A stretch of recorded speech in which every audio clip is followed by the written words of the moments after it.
thanks for tuning in to As Told by You. We've got a cool guest today. This is really fun because Britton responded to my Facebook post, but then also I realized I knew Britton from the industry, kind of, and so it's very cool to have somebody who's sort of an insider in the similar industry that we're in. And so, Britton, introduce yourself and tell the people what you do. Yeah. So, Britton Briley, owner and CEO, I guess, of Ghost Brands. We're a advertising, marketing, branding company, sort of an a la carte full service agency. I mean, it's fun. I mean, we're in 14 states, over 17 different industries, and have about 53 plus, give or take, clients. So it keeps us busy everywhere. Nice. That's awesome. How'd you get into doing that? Well, I've been in the marketing room for basically like 16, 17 years, but more climbing the corporate ladder. I was with GNC out of Pennsylvania. I was with UFC Gym out of Santa Ana, California. And then I just got sick of just not gonna lie, just doing that grind and like knowing that I'm not building anything for myself. I'm building it for someone else, which is great. You know, you're helping someone else achieve their dreams.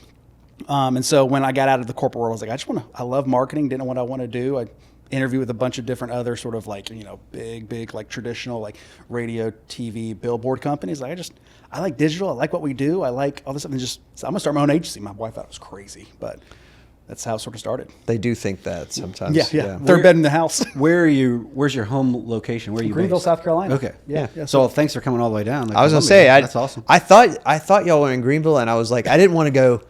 You know, we're in Columbia, right? Yeah, like totally fine. I go to Athens twice a week. I go to North Carolina once a week. It's like an hour and 45-minute drive. I'm like, this is nothing. He's advertising the whole time because he's got that Raptor wrapped in Ghost Yeah. Brands. I The pulled Ghost up. I Raptor. was like, Is Ghost Brands on our podcast today? I was like, yeah, dude. Yeah. So I haven't seen it yet, but I'm really excited to see it. And I'll tell you what's funny is I have been, for some reason, Raptors have been catching my eye lately. I don't know why. All of a sudden, I'm just going, could I have a Raptor?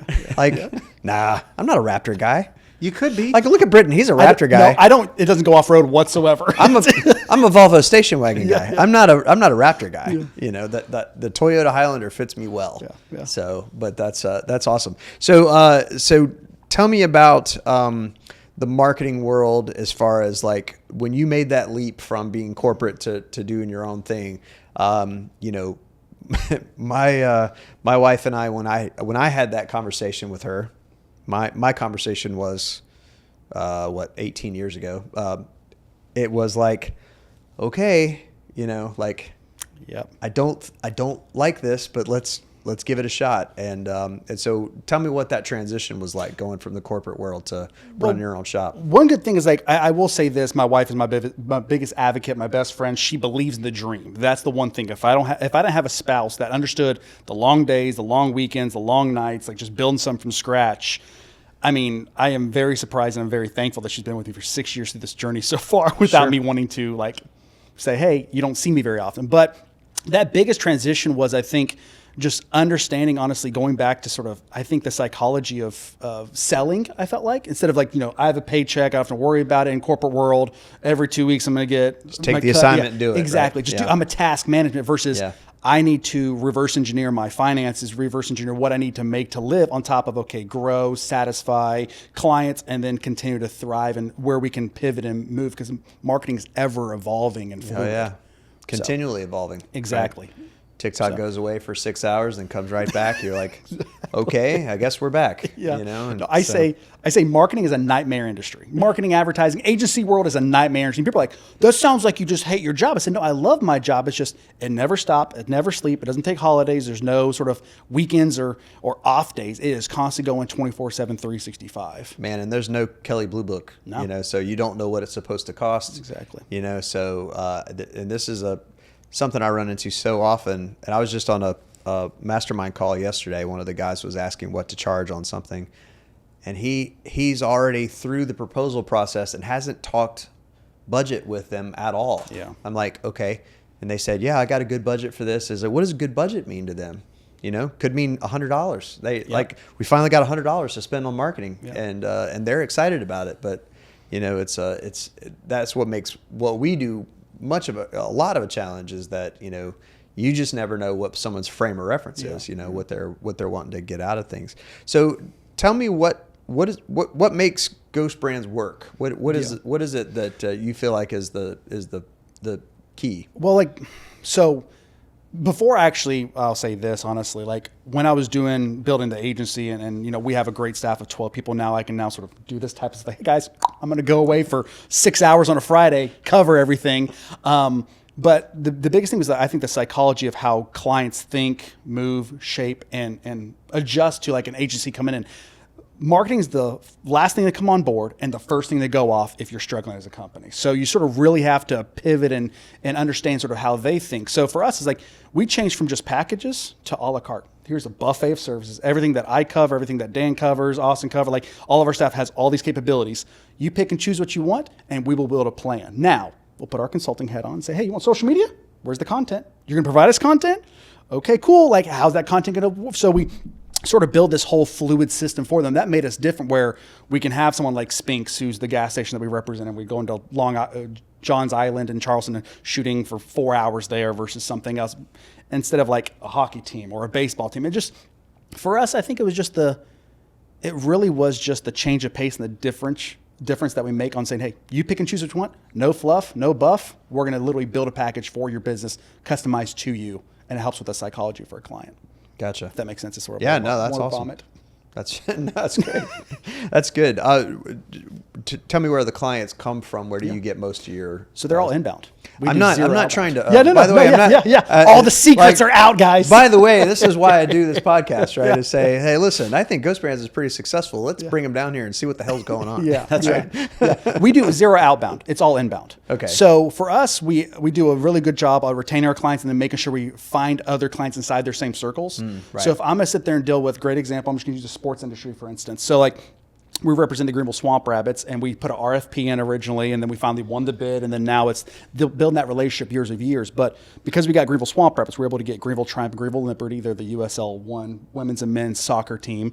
Then we're able to get the Hub City Spartanburgers. Then obviously, Athens Rock Lobsters from a portfolio building, but it's who you know versus just going out and trying to bang on doors and say, hey, I can give you the best price. I don't want the best price. I'm not the cheapest guy. I'm not the most highest price guy. I'm a good middleman. That's a great option. Yeah. No, that's awesome. That's the best way to do it. Yep. Lot less effort as you get into doing it that way. Well, what's your favorite as far as your verticals? What's your favorite thing that y'all work on? At first, it was QSRs, all quick service restaurants. But then we know pandemic happened, and then they shut down, and then obviously they have overhead and crazy. I do like sports. Sports is great. Minor league is amazing, but it is very hands-on, very detailed, meticulous, and tedious oriented. They want someone to wear all the hats for the pay of a minor league sports team, which is understandable. Our favorite ones are moving companies. Okay. The service-based, blue-collar moving companies that are vertical that we blew up with All My Sons to New City Moving to Big League Moving to Best Utah Moving. Like, we got in that moving industry feel, and like we just thought a different perspective versus hire us to move. That's it. It's like really just sort of breaking it down and having fun with the brand. Yeah, that's awesome. What do you when you're working with clients, what do you want them to get out of the relationship with y'all? What is it you want to take them out? Is there a specific thing that you look to make sure that they get every time? Honestly, it's just personable and authenticity. A lot of times, I think we've run through this as agencies. You feel people use either stock or not authentic content, and it doesn't show the brand. It's a task, like old school corporate style, and you're just doing a task, getting it done, and giving them what they asked for. I think going above and beyond, being a relationship and being involved in them, but then also giving the authenticity of the brand, I think is what we want to leave them with, because a lot of clients have left and actually come back. They said, hey, you're not the cheapest guy out there. I'm going to find this person. Totally fine. We understand. No worries. We're never going to burn a bridge. And then 8 months later, hey, what's up? Can we talk again? I said, absolutely. Now, our prices has gone up for inflation, but we absolutely love to talk. So I think it's that relationship that's always a bridge never being burned, and the authenticity of what we do. I mean, this is how I go to a meeting. Like if I'm going to DBH meeting, if I'm going to, if it's Greenville Swamp Rabbits, Aspire Sports, NASCAR, we film for them, this is how I'm showing up. I'm not in a suit and tie. I'm not going to try to dress to impress. I want to be authentic, so that's what we try to push. Oh, it's part of your brand. Oh, absolutely. Yeah. Definitely. Yeah, it's and that's an important thing to establish, right? Yeah. What is it that we want to look like? Definitely. And I have people say that in the studio all the time, like, what should I wear? It's like, well, you wear what represents you, right? You know, absolutely. What serves it. So as we're looking at when you talk about marketing, that's kind of a big blanket term. talk about what it is that kind of what you provide? It's like, okay, so you do ad buys, you do create content, you do all of the above. What is it that y'all So actually, do? we're, like I said, full service. So everything from managing your social media posts to comments to group posts, like how you posted in the Columbia. I was like, hey, what's up? How are you? Like, I'm in every group, even though I don't live in Columbia. Now, sometimes they'll kick me out, like, you don't live here. I'm like, dag nabbit.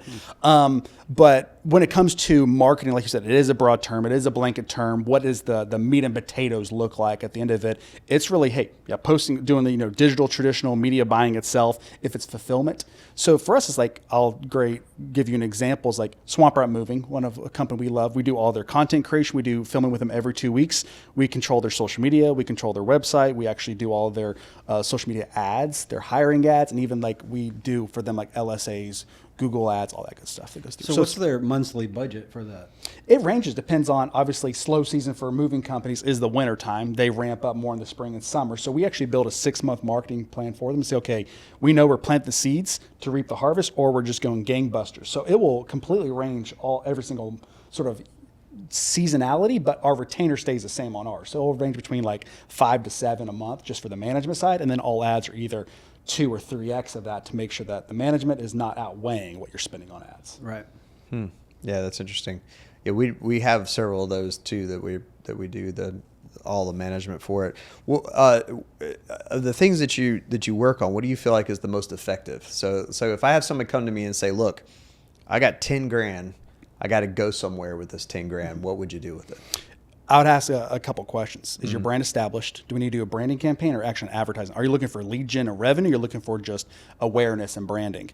Because like, great example, there's a client that's coming down to Seneca that we're dealing with, but we have to do it in 3 phases. Brand first, web second, launch and sort of execution third. So that execution third is like, okay, hey, that's what we're looking at. Let's do direct mail to obviously people for them. They're B2C, not B2B.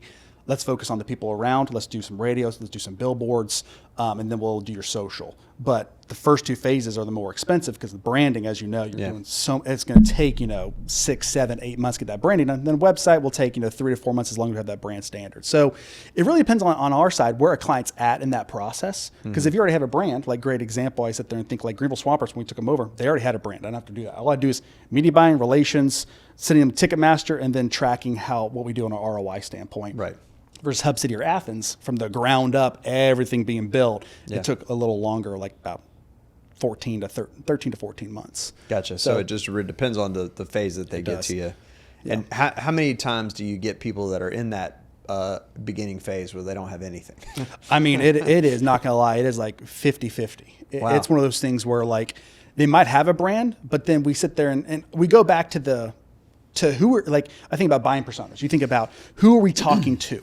If I'm sitting there thinking like, Swamp Rat Moving, I'm thinking about consumers, moms, I don't want to move, or they want a hunky guy that's going to move with a cutoff shirt. Like if that's who I'm talking to, what are my ads going to be geared towards? Or we're just going to be try to be trendy and fun, and it's just designed for branding and awareness. So it depends. Like we'll actually rebuild people's brands if they come and say, hey, we really got to have a good foundation, because if we just advertise a bad brand, right, you're not going to capture it once it gets in there. Exactly. You'll get a bunch of leads that you can't close. Exactly. Yep. Which is not good. That's not good for anybody. Exactly. Or you think about the process. Like if we do like one of our gyms, like UFC Gym in Greenville, we represent, I'll say, how's your process internally? How are your sales reps? Are they doing these TIs? Are they actually following through a script? And is it not like, hey, thank you for calling us. I heard you love Muay Thai. Do you want to come try a class for free? It's like, it's I can bring a horse to water. Yeah. But if they're not making them drink or doing it the right way or putting it through that funnel, I'm just wasting money on the front end to then lose them on the back end. Well, it's interesting, from my perspective, so much of what we've run into is that the marketing industry is very much traditionally siloed. In other words, if I'm an ad buyer or if I do ads is what I do, and I don't do organic, right? If I make television, I don't make social media content, right? Yep. Very niche down. Very, very siloed. Tell me what motivates you to do kind of everything. I know what motivates us to do it, but what motivates you to do everything? I think for us, it's just, and I say this honestly as well, it's just different every day. Because if I just sat and did social over and over and over and over, the ideas, the thoughts, the creativity, I lose that a little bit. Because it repeats the methodology. Exactly. We talked about, music, lower beds on who we're plugging and doing. We're like, okay, it's been used so much. How do you change that creativity? So if I'm thinking about a billboard campaign for a baseball team and trying to take them away from another baseball team in town, I'm going to think of some creative things for billboards that I can't really do on social, or what I really can't do through a direct mail. So it helps our creativity stay that way. But also, I think it's also being a jack of all trades, being the one-stop shop for a solution. If I'm not the solution, I will find a solution for them and sort of help pivot and always be that tool out of their tool chest they can pick up and have a reliable way of understanding what that looks like. Yeah, that's awesome. Talk to me about your team. Yeah. So, like, what do you have on your team? You got 12 people. What are the roles there? So we have actually two offices. One side is just our studio. So it has our photographer, videographer, drone, and graphic designer, plus the studio space itself. So that is just one side of the building. The other side is the corporate fulfillment side. So both my web developers are up there, accounts team, social team, copywriter, myself. So we sort of separate it that way. So then the production team can do what they need to do without being disturbed by everything that we have. So, I mean, you literally name it, we basically have it in the building. We didn't want to outsource. I wanted real, authentic people. Yeah. So. Yeah, that's interesting. We certainly have gone through that, here and there, and I've got great people like Ashley, who's running camera today. There goes a plug, Ashley. Gotcha. Right. Ashley's moving away. Ashley's leaving us and going to California, Northern California, so she's safe. Yeah. So she's safe. We made sure of that. Nothing near her, but. But anyway, it's tough to find and hold on to good people. Absolutely. So Definitely. that's a big challenge. So I know at the same time we were working on the Columbus Clingstones, which we won't get into the name unless you just want to. But you guys were working on Spartanburg. Talk to us about that experience with Spartanburg. What was the name? Hub City Spartanburgers. Spartanburgers. That's yes. right. So what was that experience like for y'all? I mean, I think it's funny. We were building two brands at the same time. So Hub City Spartanburgers, then Athens Rock Lobsters, from like an awareness standpoint, getting people out there. We had a block party, which was amazing, but the public reaction was hilarious. Like we had probably 6,000 people on Main Street of Spartanburg that we closed down. And we're like, all right, guys, and the Hub City Spartanburgers. Boo! We were sitting there like, we knew it was coming, and so we sort of took that approach, like the Wendy's approach of like clapping back, not backing down from it, and then also explaining it as the understanding of it was just a great brand that was already pre-established. That's like, hey, why would we let this die when, yes, it was a collegiate team. Yes, it didn't really do well. We had 1 year, didn't have the foundation like DBH has, and Greensboro just launched a team, and it was the Gargoyles. Well, I had a conversation with, we're still rolling? I had a conversation with Jeff when we went down to Columbus for the announcement of the Clingstones. And our experience with the announcement was very different than that. It was at a block party for the downtown, and they played our video that announced the name on a big screen. It was really great, and I was anticipating the boos like you said. But in the room, they just uproared with applause. Yeah. Everybody was really excited. People got in line to buy jerseys and T-shirts and all this stuff. And then they put it on social media. And then they changed the name on social media to the Clingstones. And to this day, that was September. So this is 3.5 months later. There is still a public outcry against the name. Really? And they have. The Clingstones have handled it very well. They just keep going and it's all fine. But I think it's a lot of it has to do with and I talked to Abby Anderson that was in charge of the Fireflies when they started here. Everybody hated that name. So that's what Jeff said, that everybody hates the name to begin with. Yeah. And then they just get over it and it's like baseball's in town and we just go to the game. Exactly. And so I think that's usually how that goes. What was the content that y'all made for Spartanburg? So we're still in contract with them, so we still do all their stuff between we have to do stuff with Forge, obviously the website. Are they starting in April? They are. Yeah. So we just launched single game tickets last week. We have, I think it's 86% sold for suites and deposits for the next 5 years. Great. So it's good for the Fifth Third standpoint for sure on marketing and advertising. But the city has a sort of adopted the name, which is great now. So the first 2 weeks, like you said, was just change your name. This is stupid. We're going to sign a petition. We're going to go to the mayor. What all that good stuff was. And, we did a lot of good PR after the fact. Went to, WSPA, Nexstar, Fox. We did a lot of things and started explaining why and Hub City and, food with Spartan Foods. And so we want to keep that food concept. And worked with the Beacon, which is a great sort of diner that was there. So like a lot of stuff there. But so the Beacon is going to sell the Spartan burger? Well, no, we're going to try to get the best burgers in the stadium, but that's the goal. Like the great example, there's like Chip and there's Flip. The Flip is the spatula. Chip is the kids mascot. Okay. So like they all have their own different tones and voices. Like the burger, we still haven't named the mascot burger yet because we're going to do sort of a naming campaign. Right. But it's like, spatula is that teenager that has like a foul mouth and will talk back and has no problem with the repercussions, where Chip is like the kid's like, hey, come on out, the fun stuff. So it was good branding to the point where like they finally adopted it. But our first block party reveal is like we got kids from Wofford and upstate to come and wear the jerseys when we revealed it.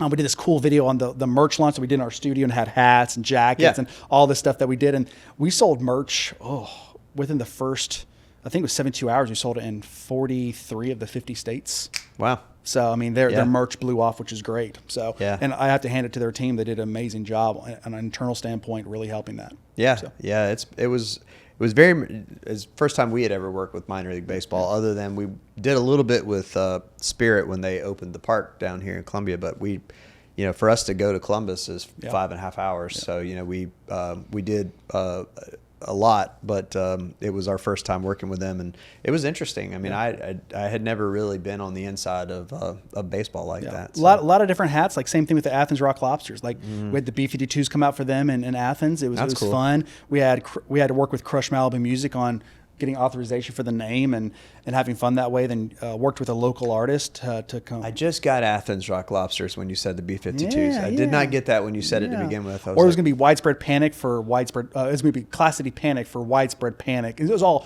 music based. So Athens related. Yeah. Yep. So when we were approached by the ownership of Athens to build the team there, we like, okay, let's do research. What's Athens about? We can't just bring a team and say, here's the Spartans, enjoy it. People are not going to rally behind it. So we did a lot of good naming. And even the mascot's called Claudius. So C-L-A-W. Claws up. Claudius. So, fun stuff. No, I get that. Yeah. You don't want it to be Greek, I guess. Yeah. Yeah, that makes total sense. But then Spartanburg, too, is also a Greek thing.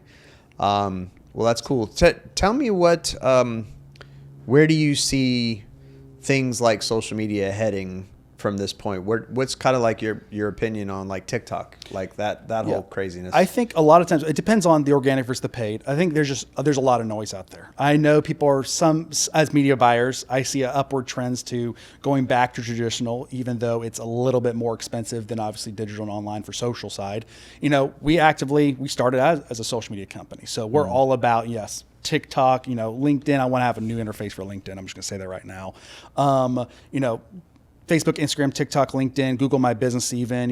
We stay away a lot from Twitter and Snapchat just because the fact is you really need to have someone boots on the ground doing it versus outsource. So, we see it as an upward trajectory for especially usage. It's just how do you break through the noise? Because now there's a lot of good professional videographers out there that are doing really cool, funny commercials versus the more professional. And honestly, the content changed from, used to do 60-second radio ads. Now you're doing 30, now you're doing 15. It's starting to get smaller time frame to cram more and more information, but also get that grabber like in a book. Yeah. Well, and I'm doing a presentation next week. I was working on the PowerPoint when you came in about nonprofits using video specifically to raise money. Yep. And one of our clients has a 7.5 minute video that she uses to raise money with. And so rather than talking at an event, she plays the video. Yeah. And the video does all the talking, and then she just answers questions. It makes everything kind of work better. Yeah. And they have a good social media presence, but this is what they choose to put their money into. Exactly. So. Well, I mean, content's king. I still believe nowadays, like how do you you see? I'm sure y'all see it across the board. It's like, make your videos faster, cut them this way. Here's new podcast software to cut your video. You don't have to save down time, push out more content. It's like, I feel like it's Gary Vee when I say that. I'm not that for a plug. Not that anybody here's doing content. That. Yeah. So there's nothing wrong with it. It's just like I think as myself, it's like, when does it become noise versus information based versus if it's lead or revenue based? Like, what does that look like? Yeah. Well, and that's interesting. One of the things that we're trying to accomplish with our podcast is basically like we are not looking for wide adoption of any kind, right? We just want to kind of get to these kind of conversations that we can have with people and see sort of what you can do to help, to inspire people that might see. Well, like I even can we cuss on this podcast? I have to ask. If you want to, I'm going to have one of these guys. No, just bleep. I now I have to redo this. It's a book I wrote. It's a book I wrote, but instead of entrepreneurship, replace the P with a T. Okay. It's entrepreneurship. Bleep that out. But it just goes through like the crap. Like people don't get me wrong. It's not a plug at all. It's like I've listened to Grant Cardone, Gary Vee, Damian Jackson, Tony Robbins, like all these guys. Like you can do it, you can do it, you can do it, you can do it. But they never really go through the crap that you go through as an entrepreneur. That says, hey, listen. You're going to work, you might scramble and eat ramen noodles for the next 13 weeks. You might have to pay your people before you pay yourself, obviously. You might have to work long nights, not see your spouse, not see your kids, miss that baseball term, whatever it is to then get where you need to be. People just think, oh, when I go from a corporate job of 9 to 5, I'm going to my entrepreneur side of 9 to 5 and I can work my own hours. It's just not that way. And people just don't think, they just think, oh, I'm going to make all the money. I make 100% of the profits and I can do what I want. It's just not that way. Well, the freedom that you get is not necessarily time. Yeah.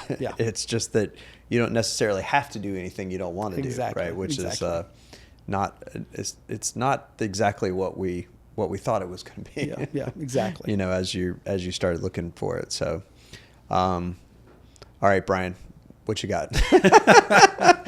You haven't been a very talkative host today. He's thinking about repainting a bumper. Yeah, that's right. He's thinking about car payments. Thinking about the Lexus bumper. It's been a little bit of a whirlwind. Yeah.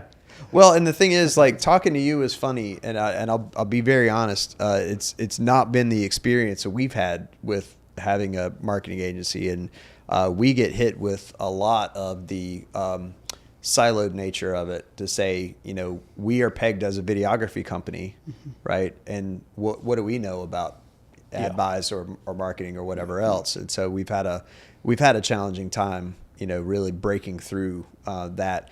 Now, obviously, we're still doing fine on the videography standpoint. People are still hiring us to do that. And, we have social media clients. We've got good relationships with several clients that are doing that. But it's been interesting watching, from going from a videography company straight to trying to do the marketing agency. It's been a challenge. Well, the one thing we do say, and this is just a sort of a nod to you guys, like you guys do the content, which is fantastic. So you should be able to do the social because you're the one-stop shop when it comes to content. That's honestly, we did the reverse. We were social media first, but we had to go hire freelancers. And finally I was like, man, I got to hire a full-time production team because I'm doing so much social. I just don't have the content creators to do it. So you guys already have the fulfillment on the content. Now you just got to, it's the same quote I say is like, money will always be the issue in the absence of value. It's like you already have the content, you have the value. Now say, hey, let's just tack on social to this and we can control your social. We have all the content. We're going to edit all of it. We'll be your fulfillment, baby. Yeah. So well, and it's really just a matter of like I can't keep my hands off the camera. Yeah. So that's like the biggest. Ashley will tell you too when we come in here to do this. What should be happening is I sit down in this chair and I let her just. You're working in the business and on the business at the same time. I can't. I have a really hard time doing that. It's been, I don't. Brian does not have a hard time with that. That's his one plug for the whole pod. I don't. That's it. Brian doesn't like to over control too much. Well, it depends on passion. I think like I'm in the trenches. I'm working all weekends. I don't want to just say, hey guys, do it. And I don't want to be a part of it. Like still going to client meetings, still sitting down and interacting. Yes, I can take photos of food because they don't move. I can control the lighting. Sure. If it's people, I'm like, you guys got to get this. But it's being part of it saying, I never want to lose the skill set that you fell in love with. Right. And so I think that's to say something as well. And the connection to that, right? Yeah. And as it goes along, you start to go, well, I used to love this and I need to figure out how to stay loving it. Exactly. And I, honestly, the best thing for me is that when I can put everything together, I can hand it to somebody like Ashley and say, make this great. And I see it 2 days later and it is great. That's awesome. Exactly. And I still have a deep connection to that, I think it's trusting the process, the people that you put in place. I mean, y'all have talked about. I can talk about how many people I've had turnover in the past 6 years, let alone when the corporate role came in. Sure. But it's sometimes not the person, it's the position. It's okay. I have a great person, but they're not. This position is not suited for them. How do I put them in an editor role? How do I put them in a videography role versus photography? Or you just keep moving them around until they move out. Yeah, and that's what ends up happening. Usually, it's like we keep trying until it just doesn't work anymore. And I have told to anybody who's ever left us, I was like, I could fill this building with people who've worked with us. It's like it's okay. We'll figure it out, but it is a challenge. Well, I think especially this world, marketing, production, agency world, it's like, I know this is not the end all be all. If it's a good platform or staple to hone senses, hone skills, if it's personality skills or it's just work ethic skills. I have a 15-year-old daughter. I love her to death. I mean, she can learn a TikTok dance in 30 seconds, but not math over the course of 8 hours in school. Right. But I think it's because we're visual learners versus anything else. But if I can be a platform that people come work for me for a year, 2 years, 6 months, whatever it is, learn a skill, learn a trait, whatever it is, and then they move on to something bigger. I'm like, hey, great. Thank you for using it as a platform. Thank you for being a part of the journey. And I'm glad you're somewhere else because you're not going to retire at Ghost. I might, but no one else will. Yeah, we have that talk all the time. It's like we have people that stay with us for a couple of years. We have people that stay with us for Ashley, 6 months. And so, sometimes it doesn't work out long term, but man, the idea that what we were trying to do 2 years ago was to say exactly like you, we want the full-time staff that can do everything so that it's consistent, so that everybody gets used to who's coming up, who's showing up. It doesn't always have to be me, all that kind of stuff. It's an investment. I from going from freelancers to full-time employees that are on salary, I mean, it was the biggest investment. I mean, it's paid off, which is great, but it's also I had to eat it for 8 months of salary every 2 weeks, paying for 12 people. Sure. I'm like, man, $500,000 in payroll. I don't know if this is working when you think about it. But again, it's like it's part of the it's trust the journey. That's how it goes. And you eventually get there. So what is how is the business environment in Greenville? We're here in Columbia, all the time. Yep. We work in Greenville occasionally. I was actually working on a video this morning. We shot at Unity Park. Nice. But what's it like up there? What's the business environment like? Greenville's great. I think, there's multiple agencies in Greenville. We love them all. We all have good relationship with them. There's enough business where I'm not trying to poach other people's clients. Right.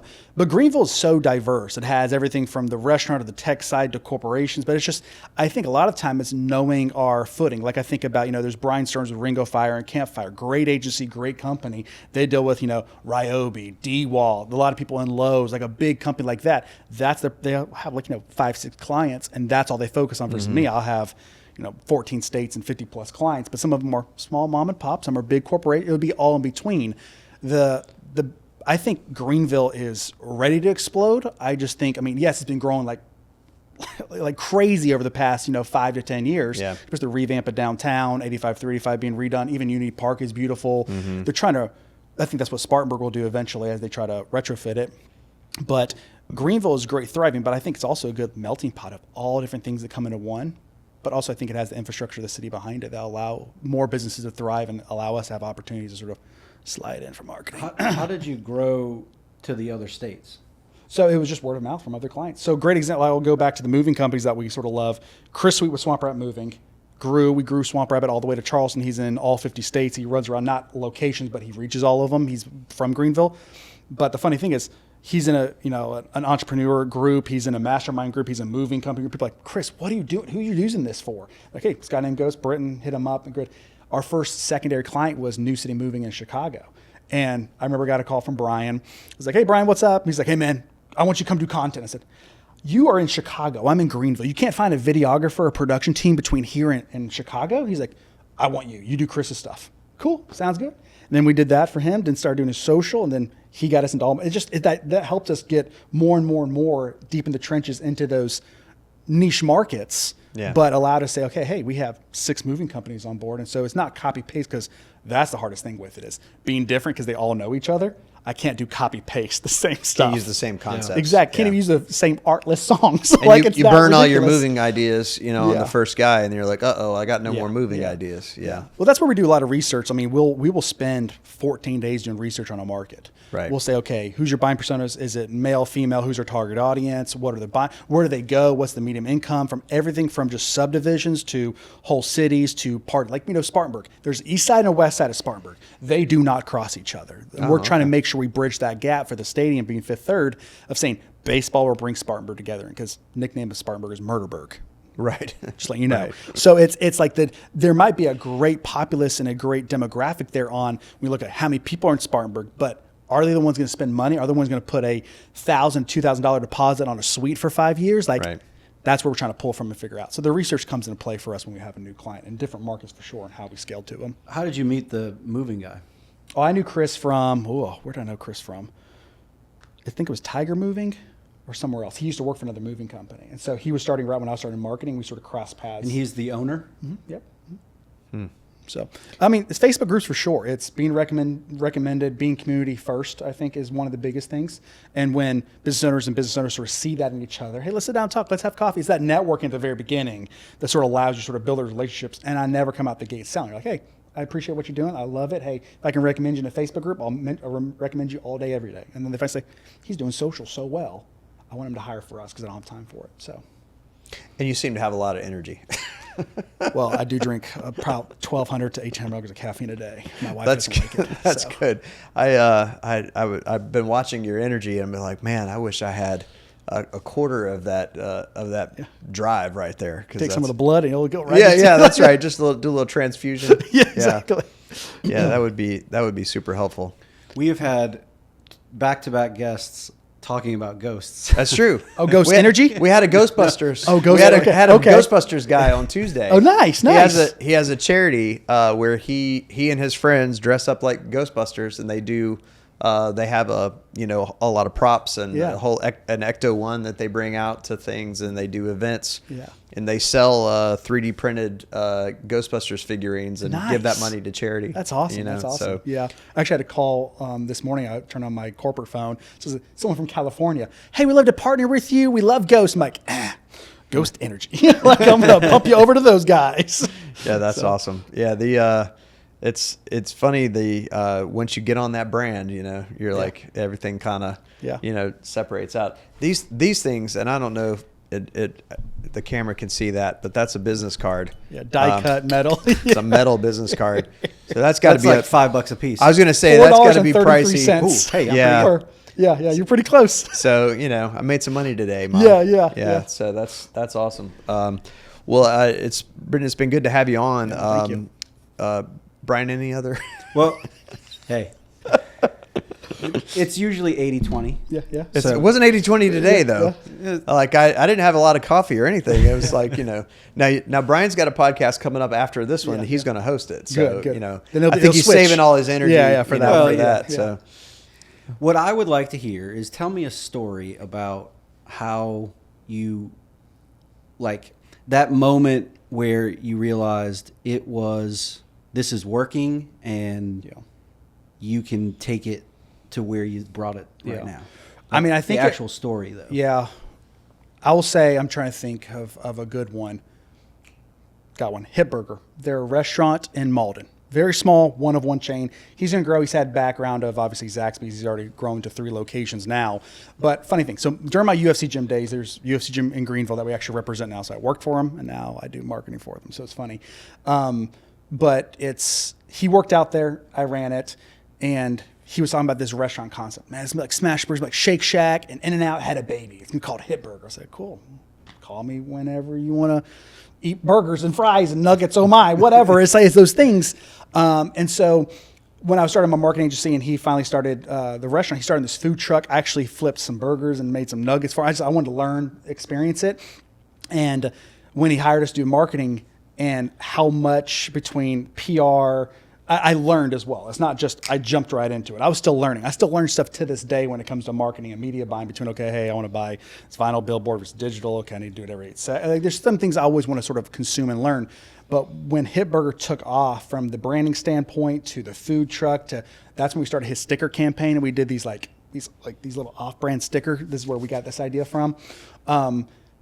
That relationship with Daniel, even though he's grandfathered into his invoice, it'll never change. So good luck, Daniel, never leave me. But it's those things of seeing the relationship with me and Daniel as a friendship turned to partnership turned to relationship, I should say that, is a business relationship. From his food truck to his restaurant to the PR to the marketing to the everything we've done from the ground up for him, it started because of UFC Gym being in there. And seeing him scale to 3, 4, 5 locations now has, over the course of from 2019 till now. In 2019, when he grew and Hit Burger came to fruition and it got so much popularity so fast, I was like, okay, what I'm doing actually matters. What I'm doing organically is helping him, become a $2.1 million restaurant in his first year. It's like, that's when it clicks saying, okay, I know what I'm doing. Our team knows what we're doing. I'm not just marketing, winging it. It's actually our strategy, our thoughts, our branding is taking effect and sinking into the residents, to Malden, to Greenville. So that's what I would say is sort of the clicking point would be Hit Burger for sure. Because we dealt with restaurants before, City Range, Sully Steamers, they're great concepts and everything. It's just, I think Hit Burger was one that we know what we're doing and it's working. That's inspiring. So. Yeah, and it's interesting that result, right, is the key. Yeah. Is making sure that you recognize that result and you understand kind of where it's going. Yeah, I mean there's been clients that that we feel like, oh man, we felt like we failed them. It's either a budget standpoint or hey, they didn't get the impact they wanted, and obviously marketing's not an overnight success. And I feel like people think, and we talked about this as well, marketing is anybody can start. So many people are popping up starting marketing agencies. It's so easy, it's good. I can run your social ads. That's fantastic. But it's so much deeper than just marketing. And so I think same thing. Daniel over the years have been approached by probably 7, 8, 10 plus agencies. Say, hey, I can do either a better price than Britton and Ghost. I can do this. I can do that. And Daniel point out, say, okay, can you do this? Have you done this? He'll start he's so analytical, and I love it that I remember one time he gave me a call, says, hey, I got a marketing agency in here right now talking to me. What's your name again? And they're like, no, we're good. Like, all right, cool. We'll talk later. And I'm like, thanks, Daniel. Like it's those things. It's that relationship. That he hit me up, like, I need some hoodies. Great, I'll make some hoodies and I'll get them to you. They'll be. But the thing is, if you produce for him, he'd be crazy to let you go. Exactly, Yeah. exactly. And grandfathered in since 2019. Looking straight at the camera while I say that. That's awesome. Invoice Well, increase. Britton, thank you so much for doing this. We always end up our podcast with 5 questions. We'll let Brian do the 5 questions today. The 5 faves. The 5 Is it like a fast, rapid fire? Yeah. We That's tried it. Hot seat? We always have commentary on the answers, but Yeah. we tried Not to super do it. fast. It's not, Yeah. it's not a fast 5 You know, it's like favorite. a hot seat. Blue, green, Not so sky. fast. All right. Yeah. What is your favorite breakfast cereal? Cinnamon Ghost Crunch. Knew that was coming. You knew that. I mean, that give it. I was also like Captain Crunch. Yeah. That's good. The peanut butter's good. Yeah. The rest, cut your mouth. Yeah, cut your mouth. Yeah. Favorite sitcom or television show? Oh, man, Mandalorian. I'm a big Star Wars fan. Okay. Oh, nice. Interesting. Yeah. Mando. Favorite season of the year? Oh, I'm a winter guy. Really? Actually, I prefaced that. You said It's of all, the year. It's all in the question, isn't it? Yeah. You said of the year. I should have That's said, right. what's your favorite season? Because we had somebody this past year week said football season. See, yeah. Yeah. And then someone else said Christmas. Yeah. And I think it's because favorite season You said of the year. then it taints the answer. That's yeah, right. that's right. Yeah. All Okay. right. See, I sweat Noted. no matter what, so I like it being cold. Okay. I got it. Not many winters. Man, I am not a winter fan. Well, I'm probably gonna because tell I you. drink so much caffeine that my body has to sort Could of be. That's- expel all the caffeine. That must be what sweat. I need to do is more caffeine. Adrenal That's system. what I need to do. Is y'all all want me to be more high strung, don't you? yeah. A little anxious and antsy. That's right. Favorite song? Oh, God, that's a hard one. Favorite song. I listen to so many songs. We do so many videos. I'm trying to think of something that actually I enjoy listening to. Can I pull one up real fast and see? Let me see what I have on my list real fast. Library. What is it? Oh, this is. Oh man, I'm gonna freaking date myself. So bad. Bleed It Out by Linkin Park. That's gonna be so bad. Oh, nice. I love Linkin Park. Okay. That sounds bad to say. No, that's fine. Linkin Park. You know, it's Not the funny. new. When Linkin Park came out, Linkin Park was sort of an also ran for a minute, right? They were just like pulling on to Yeah, the trend that was going, and then everybody else dropped off, and they're still going. Yeah. You know, and so that's. I don't like the new stuff too much. You don't like the new singer? Yeah, no, she. I'm kind of. She's growing on me. I mean, kind of. come here. I kind of like it. Does a good job. You think about OG original. Yeah. What you fall in love with. Yeah, that's true, and it's hard to replace the singer. That's the hardest thing to absolutely. do. Definitely. Okay, we could go off on a whole music thing for an hour. Yeah. That's so, all right. Um, Our last one, it's kind of like a. What would be your favorite meal or your last meal if you were on death row? A 44-ounce tomahawk steak with probably broccoli or Brussels sprouts. nice steak. That's the first steak. Oh, yeah. Yeah. He's our first UFC fighter, though. That's that's true. I don't think we've had anybody from the UFC on here, so that's great. Yeah, I would if I got a 44-ounce tomahawk steak, I would just never go to death row because I'd never finish it. It would be like I'd be like, wait, I got a couple more ounces. Meat and potatoes. That's how I am. That's Brian too, man. That's me. Yeah. Yeah. He's I think about John Candy eating the old 96er. right. If I can get some gristle down, I'm going to throw some hats and shirts in for the kids. Yeah, that was a weird time in movies. Yeah. Well, hey, Britton, thank you so much, thank man. you. I I appreciate appreciate you coming down.